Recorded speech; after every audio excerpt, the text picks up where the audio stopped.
Hi, welcome to HowtoDandD. My name is Fred Wheeler and today I'm going to talk about Dungeons & Dragons 5e and I'm going to do a flip through and a discussion about Out of the Abyss. So Out of the Abyss has been out for a very long time and there's lots of reviews on Out of the Abyss, and I've always wanted to do something with this book. My only problem is that when I tried to do something with it, it was going to take me so much time to put together some notes that I could run the game and be effective. Now, for anybody who might not know, this is supposed to be set in the Underdark, where you are going to journey through and be successful, hopefully, at stopping demons from taking over the world. It's designed for characters from levels 1 through to 15. And to be honest, I think this book is going to include some of the most complicated mechanics I've ever seen, because they're going to be using madness. There's definitely madness included in this book. Now, Out of the Abyss is what I would say is Chris Perkins' attempt at overwhelming you with NPCs. And they're not just any NPC, they are some of the best NPCs you could possibly have. We get a contents page, it's broken down like all of the adventures, but what I found when I was looking at this book, it's really hard to read and piece everything together, which is why I dislike the idea of running the book as a full-blown campaign. The first chapter is Prisoners of the Drow. I've actually played through this section of the adventure. I didn't run it as a dungeon master, I actually played it, and it's absolutely chock-a-block with NPCs, and they're really cool. I wouldn't want to chuck any of them out. But as a dungeon master, I could see there being huge problems running it. And you start off as a prisoner of the Drow. Of all things, it's one of the hardest starts for any adventure. Nice artwork, great maps, all of that, well laid out in this section. It's going to get much more difficult though, because what I found was whether you were successful at escaping, there was going to be a set event that would come into play that would allow you to get away. And it's actually still going to be rough because it's now into the darkness. Chapter 2 is all about you trying to escape from the Drow. You get a big map, and this isn't the top view looking down from the sky. This is what it looks like from underneath. And the rest of this chapter is all about just travel, using the madness rules. All of that's going to apply different types of fungus and plants and different hazards and traps and all that sort of stuff that you might find useful. And it does feel a lot like a big list of encounters. Now, there are more NPCs that are fleshed out, and then we get what I think is a collection of short side adventures, or what is tied into the main adventure. And one is the Hooked Horror Hunt. And this looks really great. It's got gnolls in it. And why would you not want to have a gnoll? Absolutely, totally understand that. I would also want to include one of the key demons that involves the gnolls. Another side adventure, which is the Oozing Temple, which is just covered in gelatinous cubes and other oozes that can cause all sorts of horrible things to your equipment and your armor. The Lost Tomb is probably the only one I thought was really just not worth worrying too much about. Chapter 3 is the Darklake, and the Darklake sort of summarizes traversing the Darklake, how to get around it or get across it. It gives you a city called Sloobludop. Is it Sloobludop? Hopefully it's Sloobludop. And a map, and some key locations, well laid out, easy to find, with some NPCs. And you're going to introduce Demogorgon in this particular part of the adventure. Chapter 4 is Gracklstugh. Gracklstugh? I know, what the heck is Gracklstugh? Gracklstugh is, to me, just a place where there's a lot of dark dwarves getting up to mischief. And that's essentially what I think it's supposed to be. It gives you a decent map. Most of the information here, though, I noticed was not numbered and easily accessible. It is laid out, there are headers and so forth, but it was a lot more difficult to follow when I was looking through the book, and which is why I think it's probably one of the weaker parts of the entire book. That particular chapter isn't very well laid out to be useful to you. It does give you, at this point though, a nice laid out map of tunnels and locations, and then it starts numbering things. Now, one of the reasons why you number a map and why you put numbers and titles on any kind of adventure book is so that if the dungeon master forgets stuff, they can find it easily. And that is the key to running a huge adventure like this. We used to have just like 30 or 40 pages, and now they keep pumping out these 200 plus books. It makes it a lot more difficult.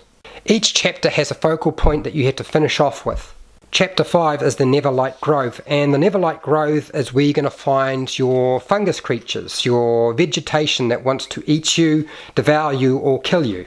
This actually lays out a decent map. It's got numbered locations, it's easy to follow. I did find this section, this is the sort of book where I would take pieces of it, tear it out, and use it as a standalone adventure. Chapter 6 is Blingdenstone. Blingdenstone, going to Blingdenstone. Everybody wants to go to Blingdenstone, Blingdenstone, Blingdenstone. No, I don't really want to go to Blingdenstone.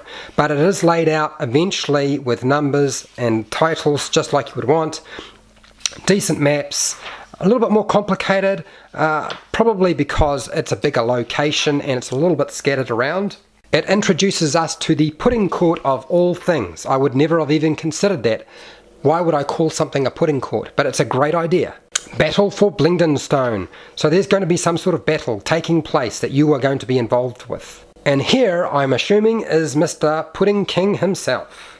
If I was a pudding, I'd be eating him. Chapter 7 covers escaping from the Underdark. Well, gosh, I would have thought we would have been trying to do that from the very get-go, but apparently not.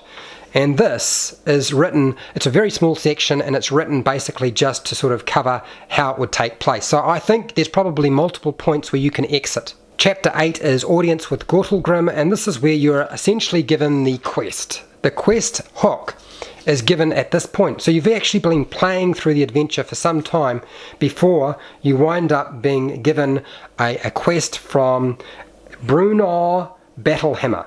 And yes, Drizzt is in this adventure and can help you out. It starts talking about the factions and how they're involved in the adventure itself.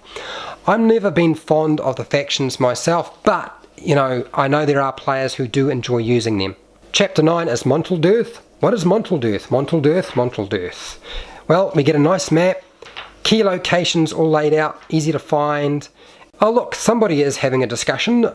I wonder what's going on here. There is a discussion of some kind between drow and dark dwarves. And yes, you will be facing beholders in this. Chapter 10 is Descent into the Depths. And nice artwork, a little bit hard to follow, and it does feel like a whole bunch of sections laid out that aren't well sort of scaled. So it's a small chapter, which is at least something, but it doesn't feel like it's well laid out in any way. Chapter 11, Graven Hollow. Anybody want to go to Graven Hollow? And we are introduced to the Stone Library. So one of the things I always found really difficult about this particular book is it's hard to follow where I'm supposed to be going next. You literally have to read the entire book to understand what's going on. And there's no flowchart. A flowchart would have been great. Chapter 12, Tower of Vengeance. We're going to meet Vidzerin. Vidzerin is key to making sure the demons cannot take over. And you're going to hopefully be engaged in Vidzerin's plan, and there's a ritual that needs to be performed, and once you do that, hopefully that'll weaken the demons. Chapter 13, the Wormwraiths, where you're going to get to explore worm tunnels. That's purple worm tunnels. Yes, I know that sounds bad, but a decent map, well laid out, and easy to find the information, which is why I keep saying this book would be great if you just pulled chunks of it out and used sections. We even get a worm nursery. Dark Hunters, so you continue to be pursued by the drow, which will eventually keep following you, or at least catch up with you. Chapter 14, the Labyrinth. And you'll notice that each of these chapters is actually quite short, making it a lot easier to prepare for. We get a bunch of random encounters. There's so much going on with this Adamantian tower, and there's a couple of factions. I believe it's the Gnolls and the Modrons, and they are all sort of interplaying into this. Yeenoghu's hut. So they're going to face Yeenoghu, and I'm going to say it right now, all of the stat blocks for the demons, the major demons, are in the back of this book. The Gallery of Angels, the Maze Engine, all little side adventures. And hey, I hate to say it, there's some sort of magical maze in this book, so that's always a bad thing. Magical mazes are terrible to deal with. Chapter 15, the City of Spiders. So you're going to get to go to Menzoberranzan. Menzoberranzan is where the drow, the spider hang out, get a decent map, a decent sort of breakdown of the different locations and what's going on. I would be tempted to actually leave out Menzoberranzan. A few key choice pieces of artwork, not really enough to sort of sell it for me, unfortunately.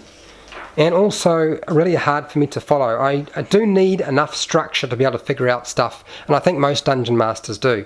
Chapter 16 is the Fetid Wedding. Well, we're literally going to get to see the fungus demon get married to another fungus demon, and that seems really strange, but unfortunately there's going to be an interplay, an interaction between Jubilex, the demon of oozes, and the demon of fungi creatures. She's a badass. Chapter 17, Against the Demon Lords. Yes, Demigorgon, and there's going to be a battle, and you're going to have to do something to make sure you don't have to fight all of them all at once. And that's really the key to this adventure, is getting them to fight amongst themselves. If they don't fight amongst themselves, if you don't weaken them, you really don't stand a chance.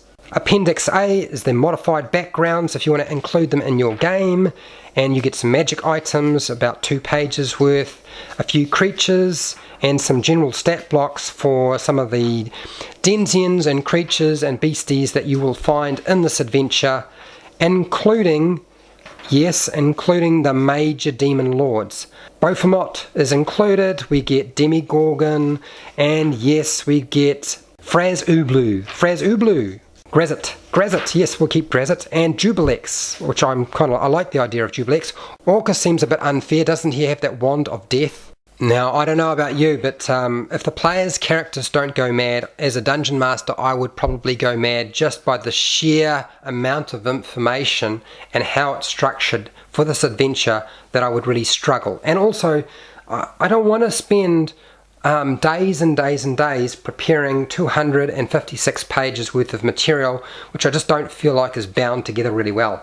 Yeenoghu, is it Yeenoghu, the Knoll demon? And there we go, there's the Gautlgrym, the fungi lady who gets married or tries to get married to another fungus creature. And all of those demons include legendary actions, lair actions, plenty of information on them. It's well fleshed out. The concept art at the back, actually, I usually would give this a hard time, but some of the stuff is actually really cool, particularly how the Underdark is sort of laid out. It's a bit haphazard, and it really doesn't seem to make an awful lot of sense, because it's been designed by somebody other than ourselves, really, by somebody who lives below the ground. I feel like this adventure is really good if you can see in the dark, and if you can't see in the dark, it's a really bad idea to take that particular race into it. So I'm going to say it right now, this is one of my favourite adventure books that Wizards of the Coast has published that I just don't see myself being able to run, just because of the way it's structured. It just seems like too much hard work, and I just don't want to torture myself like that. But I've kept the book, and I've always wanted to use sections of it and include them in another adventure, or create my own adventure from it. It sounds really strange, but it's one of my favourites. If you found this video helpful or informative or even strange, then hey, please like and share that video. If you're not subscribed, please subscribe if you like this sort of content, and also hit the bell button to be notified when I publish a new video and when I go live. If you wanted to support my channel, you supported my channel by watching this video. I have many more videos you can watch, about 500 plus. I do one pretty much every single day, and you will support me by watching those videos. I don't do Patreon, but down in the description you'll find an affiliate link to the book depository and Amazon, where you can buy stuff online. I get a small commission. You pay exactly the same price. You don't have to buy the thing that I've linked to, just go through the link. I'm also an Amazon influencer, so you can check out my storefront and see the books that I recommend. If you've ever played Out of the Abyss or run this adventure, or you've got the book, let me know. Tell me what it was like for you running it as a dungeon master, what it was like for you as a player to play in this game, because I've always thought it would be really, really cool, even though I think I would change the way the story unfolds. So let me know down in the comments section. And hey, till next time, keep rolling those 20s.